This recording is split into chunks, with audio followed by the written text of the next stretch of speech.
झाल्यानंतर कारण काही कंपनीमध्ये पॉलिसीज अशा असतात की आपल्या व्यक्तींना जर काही त्रास झाला तर त्याचं तुम्ही एखादा उद्या ॲक्सिडेंट झाल्यानंतर तुम्ही एखादा कोर्टात जर पोलीस स्टेशनला तक्रार झाली किंवा तुम्हाला समोरून ठोकलं वगैरे तर मला वाटत नाही की तो ॲडव्होकेट आपण ॲडव्होकेटला पैसे देण्यापर्यंत आपली तेवढी एखादी परिस्थिती असेल. असे अनेक जण आहेत रोज कमवून संध्याकाळी घर चालवा. तर त्याच्यामुळे कंपनीचे जे लिगल ॲडवायझर आहेत ते सरांना पाठवले इकडे आपल्याकडे. जसं आपण म्हणत होतो कालपर्यंत की कोणतरी तुमचा हायरिंग पर्सन पाठवा जो हाय लेवलचा वरचा.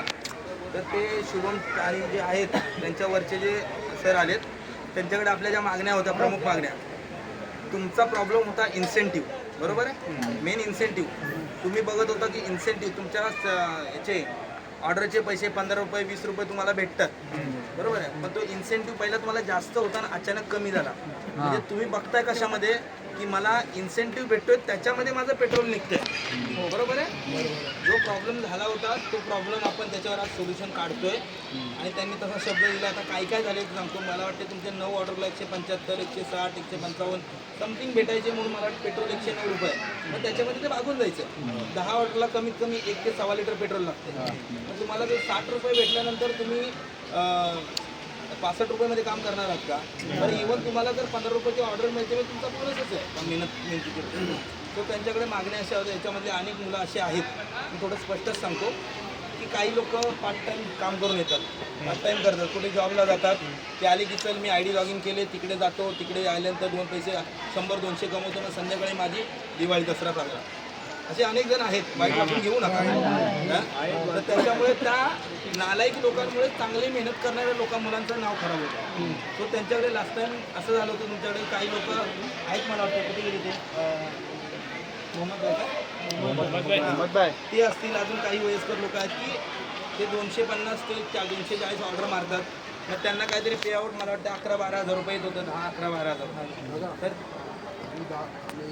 तर ये गया हफ्ते मैंने 250 ऑर्डर मारा है मेरे को 8.5-9 आए. तर काही येत होता 10-11 हजार रुपये काही यायचं प्रत्येकाला काही जणांना. तिकडच्या स्टोरला कमी केलं म्हणून तिकडच्या स्टोर सांगतो तर मोहम्मद भाई तिकडे काम करतात. सो विषय असा आहे की त्यांच्याकडे आपण मागणी केली आहे कमीत कमी आम्हाला 250 ऑर्डरला 11,000 ते 11.5-12 हजारपर्यंत मिळावे. एक पहिली ती मागणी आहे. दुसरी गोष्ट हायरिंग स्टाफ जो हायरिंग तुम्ही जर लोकांनी जर तिकडे काम करताय तर नवीन मुलं भरती करू नये. परंतु त्यांचा जर माल फाटत असेल तुम्ही तिकडे अवेलेबल नसल्यानंतर माल स्टॉकला राहत असेल तर पर्याय काय त्यांना काहीतरी त्यांचं म्हणणं असं आहे की आम्हाला नवीन मुलं हायर करावी लागतात. परंतु तुम्ही सगळेजण असता त्याच्यावरही काहीतरी आपण एक सोल्युशन काढतो की त्यांचा माल स्टॉकला राहिला नाही पाहिजे. तिसरी गोष्ट विरार वेस्टचा जो इकडचा वायकीनगरचा जो स्टोर आहे तिकडे सोनू म्हणून एक मॅनेजर आहे. सोनूचा त्रास सगळ्यांनाच आहे मला वाटते बऱ्याच जणांना. सोनूची मागणी आपण अशी केलेली आहे की सोनूची बदली ट्रान्सफर जे काय असेल त्याचे मला वाटते ऑफिशियल पर्सन आहेत जे त्यांच्या हातामध्ये आहे तर ते इथे आलेत. तुम्हाला जिथे कुठे त्रास होईल असा सोनूला हे 3-4 स्टोर सोडून कुठेही ठेवा बरोबर आहे ही एक. आणि त्याच्यानंतर कोणाची विदाऊट रिझन तसं जर जेन्युइन रिझन असेल तर ID बंद झाली तर ती त्याची जिम्मेदारी असेल. प्रत्येक वेळी एका त्यांनी घेतला नाही ना मी घेतला नाही. जर तुम्ही भांडण केले तुम्ही मारामारी केली तुम्ही गोवा हुक्का खाल्ला तुम्ही टी-शर्ट घातलं हा तुमचा कारण कंपनी बघते माझा बिझनेस व्यवस्थित चालला पाहिजे. तर त्याच्यामुळे आपण हे केलं की विदाऊट रिझन ID बंद झाली नाही पाहिजे. ज्यांच्या विदाऊट रिझन काही कारण असताना ID बंद झाले ते ID चालू करायचे. असे बऱ्याच काही गोष्टी आहेत. आपण त्या 3-4 गोष्टींची मागणी केलेली आहे. टी-शर्टचा विषय असेल तर त्यांचं म्हणणं असं आहे की काही जे टी-शर्ट हरवलेत मग नवीन हवे असतील तर मग काही 200-250 रुपये मागतायत वगैरे.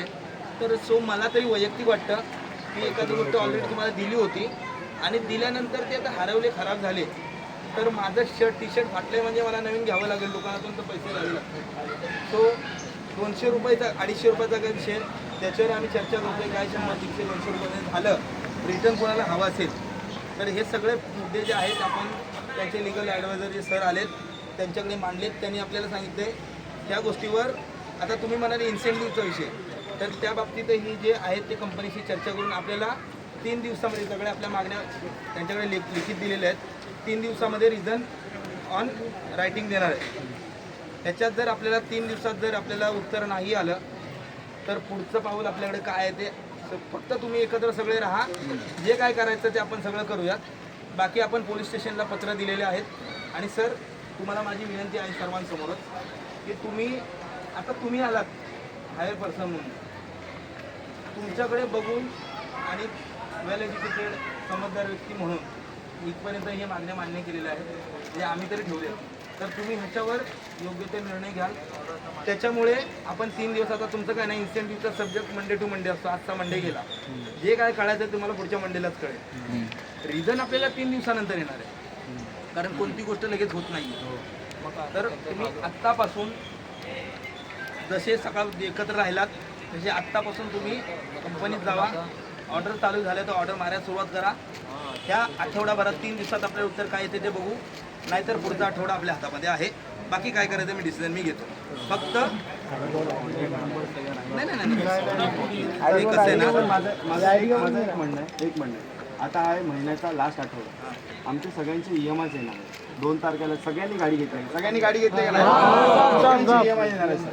जर समजा सर 5,000 निघाले 4,000 एकाच्या गाडीचा EMI 1,000 रुपयामध्ये घर कसं आपण काय केलं पाहिजे त्याच्यामध्ये हां सर बोला. की 250 ऑर्डर हां एक लक्षात घ्या हायर ऑर्डरचा बोलतो 250 ते 200 ऑर्डर मारणाऱ्या व्यक्ती हां सर डाऊन लेवलचा तू किती करतो ते तुझ्यावर डिपेंड आहे ना. हां सर 100 करतो 50 करतो.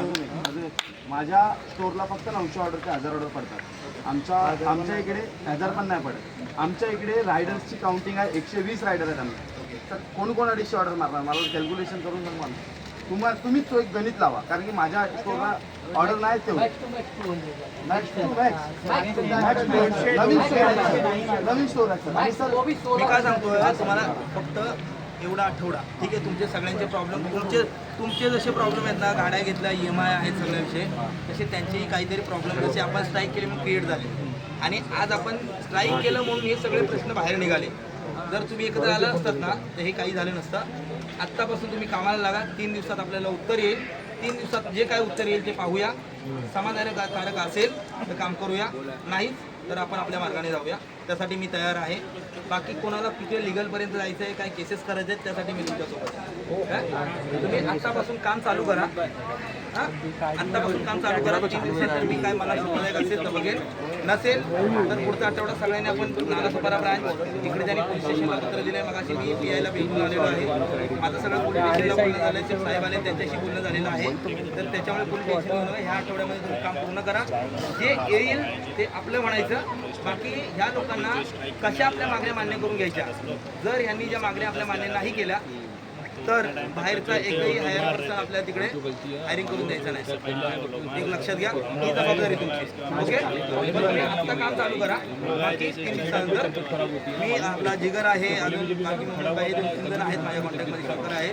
मी यांना सांगतो जे काही पण तुमची एकदम सगळ्यांची हवी आहे. सगळ्यांना सर पुण्याला सांगतो तुमच्याकडे अपेक्षा आहे. तुम्ही इकडे जबाबदारीने आलात माझी तब्येत तुम्ही येणार तुम्ही ह्याच्यावर योग्य तो निर्णय घ्या. ओके बस सगळ्यांनी काम चालू करा.